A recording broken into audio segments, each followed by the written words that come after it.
Olá pessoal, seja bem-vindo ao canal Ana da Figueira. Se você não é inscrito, se inscreva, deixa o like, compartilhe o canal.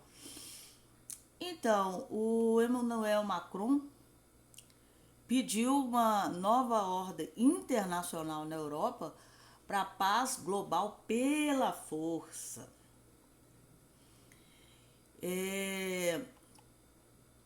No encontro internacional de Saint-Egídio pela paz em Paris, que ocorreu no dia 22 e 24, ele pede nessa convenção paz e solidariedade entre religiões e culturas e visa criar um futuro pacífico onde a audácia de construir pontes prevaleça sobre o medo da divisão. Foi aqui que o presidente Emmanuel emitiu apelo por uma nova ordem internacional para substituir aquela criada pela nova ordem mundial após a Guerra Mundial, uma que ele liderará para o futuro. Então, o Emmanuel Macron, resumindo, ele está pedindo que seja substituída a nova ordem mundial por uma nova ordem internacional que venha da Europa e que obrigue todas as nações a viver em paz. Pela força, é uma coisa obrigatória. Ele também pediu, um cessar-fogo ali no Líbano, e essa matéria saiu antes de Israel matar Nasrallah, o líder do Hezbollah, e o seu vice também já foi morto, e os outros que estavam abaixo também. Foram o grupo, os cabeças do Hezbollah já foram mortos. E aí isso daí foi antes. E aquela cúpula da governança, que seria resolvido se teria um governo mundial único, já foi resolvido e já foi estabelecido. Na versão ratificada do acordo, os líderes se comprometeram a reforçar o multilateralismo para manter o ritmo com o mundo em mudança e a implementação da Agenda 2030, que segundo ele estava atrasada. Então o Pacto pelo Futuro foi adotado pelos países membros por consenso na sede da ONU em Nova York. A adoção ajudará a abrir caminho para uma maior cooperação internacional para o nosso futuro comum. A cúpula, eu já falei sobre ela, praticamente todos os países vai estar sob um governo único de uma pessoa que vai falar de clima, doenças, essas pandemias, guerras. Vai estar tudo na mão de uma pessoa só. Essa pessoa já foi escolhida? O cargo, sim. Vai ser o secretário-geral das Nações Unidas. Por que é chamado de secretário e não presidente, outra coisa?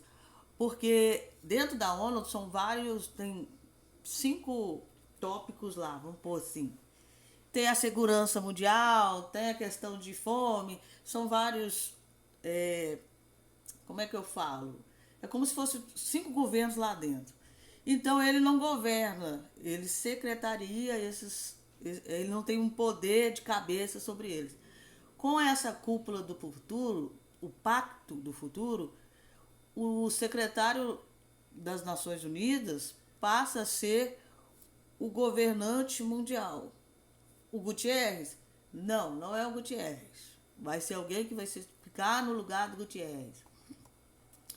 O Pacto para o Futuro, houve apenas uma votação na Assembleia das Nações Unidas e ficou assim, 143 países foram a favor, 7 contra e 15 absteram de dar uma opinião. Gente que não tem opinião. Quem foi contra? Os de sempre. Rússia, Nicarágua, Síria, Irã, Coreia do Norte, Sudão e Bielorrússia. Já Cuba e China ficaram nem lá nem cá, obtiveram o seu voto.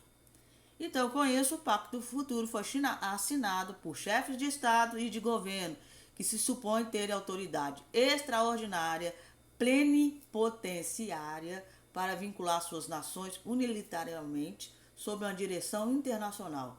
Como tal, este pacto será considerado um tratado de acordo com as convenções de Viena, sobre direito dos tratados, carregando todas as obrigações legais de um tratado sobre direito internacional e as leis constitucionais dos estados envolvidos. Esse pacto contornaria os processos estabelecidos para alterar a Carta das Nações, conforme especificado no mesmo. Posicione o secretário-geral das Nações como líder de toda a Organização das Nações Unidas, particularmente em situações de emergência. Não são 5 órgãos, são 6 órgãos autônomos dentro das Nações Unidas. O Conselho de Segurança, a Assembleia Geral, o Conselho de Tutenia, o Conselho Econômico e Social, Tribunal Internacional de Justiça e Secretariado. Essa é a razão pela qual ele é referido como secretário-geral, um mero secretário, uma vez de diretor-geral. Esses 6 órgãos da ONU foram intencionalmente estabelecidos na Conferência de São Francisco de forma independente, ou seja, eles têm uma autoridade autônoma. No entanto, esse pacto sugere que o secretário-geral da ONU, contrariamente às disposições da Carta das Nações Unidas, assumiria todos os poderes da Assembleia Geral, do Conselho de Tutenia, Econômico e Social, Secretariado, bem como todas as agências especializadas e agências associadas à ONU. Assumiria o papel do soberano absoluto das Nações Unidas, em vez de secretário, responsável exclusivamente pelo secretariado, como inicialmente previsto na Conferência de São Francisco. Tal acordo totalitário poderia representar um perigo grave, imediato para a soberania e independência de todos os Estados membros das nações. Por essas razões, exortou-vos a se porem veemente fora contra esse pacto para o futuro, aí é uma opinião. Então ele passa a ser um líder mundial, vai ser o secretário das Nações Unidas, que não terá esse nome. E aí você viu o Macron sugerindo, né? Provavelmente que seja ele, quem sabe, que ele quer. Que antes de Israel matar o Nasrallah e o Ayatollah do Irã fugir, né? Ele já está escondido porque se entende que ele é o próximo, e deveria ser, porque ele é a raiz de tudo isso aí. Estavam falando de Isaías 17:1, que é uma profecia que fala que Damasco deixaria de existir. Damasco é uma cidade, se você for lá na Síria, ela é totalmente arrebentada, toda destruída. Mas ela existe. Então essa profecia, para muitos vai falar que já aconteceu, e outros vão falar que não aconteceu, para mim tanto faz. Segundo relatos, 40 mil combatentes do Iraque, Iêmen e Síria chegaram nas colinas de Golã. É uma divisa do Líbano com Israel, que Israel, no governo de Trump, assumiu totalmente aquela área. Então, tem 40 mil combatentes ali, que fica mais próximo da Síria, né? É divisa Síria e Líbano, mas está mais próximo da Síria. O exército israelense está monitorando isso tudo antes de matar o líder do Hezbollah, citando o relatório no Haaretz. Está lá a matéria. Uma alta autoridade enfatizou que Israel tomará medidas na Síria para enviar uma mensagem clara ao Assad, que essas forças são inaceitáveis. Aí fala de Isaías 17:3. Isaías pinta um quadro preocupante. Nele a cidade de Damasco é uma pilha de escombros. A Bíblia diz que ela desaparecerá da face da terra e se tornará um monte de ruínas. Na Síria tem um exército chinês, tem da Turquia, tem, claro, do Irã. Então, assim, quando ataca a Síria, ela não vem sozinha, mesmo porque ela não aguenta. Então, estão falando que pode ser que essa profecia venha acontecer, porque Israel tem que se defender. Com isso, Israel mandou vários tanques para aquela parte ali, para uma possível invasão terrestre. Se houver uma invasão terrestre, é uma guerra confirmada. Quando é só míssil, drone, não é uma guerra, é um conflito, são diferentes.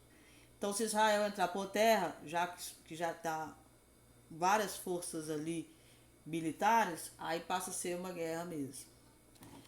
E o Jared Kushner até comentou no Twitter, que a gente não tem mais, que para não cessar o fogo, deixe Israel terminar o trabalho. O genro e conselheiro de Trump elogiou o assassinato de Hassan Nasrallah como o dia mais importante no Oriente Médio desde a aprovação dos acordos de Abraão, que ele intermediou e pediu que Israel terminasse o trabalho. Não há opção de recuar. Infelizmente é uma realidade. Não tem como recuar agora. E uma coisa que ninguém comentou, que Israel lançou míssil para matar esse Nasrallah, que destrói bunker. Você sabe que o mundo inteiro está construindo bunker. Então, esse míssil de Israel que matou ele, destrói bunker. Ou seja, quem está achando que bunker vai proteger, não vai. Bom, é isso. Que Deus abençoe vocês.